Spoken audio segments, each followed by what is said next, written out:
Load shedding الحمدللہ پاکستان میں بہت حد تک اس میں کمی آئی ہے اور ہمیں امید ہے کمی برقرار رہے گی۔ مشکل یہ ہے کہ آج نہ کوئی LNG خریدی گئی، نہ کوئلہ خریدا گیا، نہ تیل کا بندوبست کیا گیا، اور آج ان سب چیزوں کی قیمت اتنی بڑھ چکی ہے کہ اضافی یونٹ جو ملک کے اندر ہے وہ 50 اور 60 روپے کا بنتا ہے، جو نہ عوام پر یہ بوجھ ڈالا جا سکتا ہے، نہ ملک کی معیشت میں بوجھ ڈالا جا سکا ہے۔ ہم اس معاملے کو مینیج کر رہے ہیں اور انشاءاللہ کم سے کم لوڈ شیڈنگ کے ساتھ مینیج کریں گے، کیونکہ معیشت پر بوجھ پہلے ہی ملک کے اندر ڈالروں کی کمی ہے، معیشت پر اضافی بوجھ ڈالنا ممکن نہیں ہے، لیکن اس کے باوجود آپ نے دیکھا کہ ہم نے کم سے کم لوڈ شیڈنگ سے مینیج کیا ہے اور انشاءاللہ آگے بھی کریں گے۔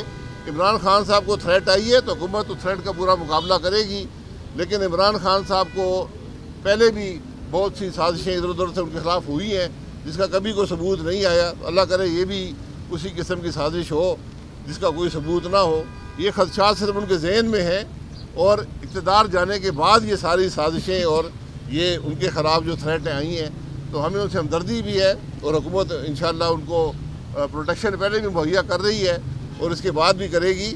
اور یہ وہی عمران خان صاحب ہیں جنہوں نے اس ملک میں اپوزیشن سے تمام پروٹیکشن وڈرا کر لی تھی، نہ میاں نواز شریف صاحب کو دی گئی تھی، نہ کسی اور سابقہ صدر وزیر اعظم کو دی گئی تھی۔ آج یہ حکومت جو ہے ان کی جو خلاف جو خطرہ ہے، انشاءاللہ رانا ثناء اللہ صاحب ان پر ہیروئن نہیں ڈالیں گے، لیکن ان کی جو حفاظت ہے انشاءاللہ وہ کریں گے۔ میں پھر یہ کہہ رہا ہوں کہ صدر صاحب ذرا ان کیسوں کی نوعیت پتہ کر لیں کہ نوعیت ہے کیا۔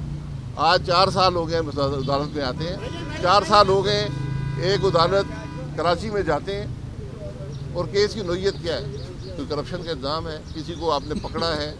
یہ تو صرف عمران خان صاحب کی اپنی ایک سیاسی جوڑ توڑ کے لیے، پریشر ڈالنے کے لیے ان کے کام تھے۔ کوئی کیس کی نہ حیثیت ہے نہ اس کے اندر کچھ ہے، تفصیلات دیکھ لیں۔ اور میں پھر کہتا ہوں ہمارے کیس چلاتے رہیں، پاکستان مسلم لیگ نون کے کیس چلتے رہیں، یہ بھی قانون میں لکھ دیں، لیکن اس ادارے کو ختم کریں۔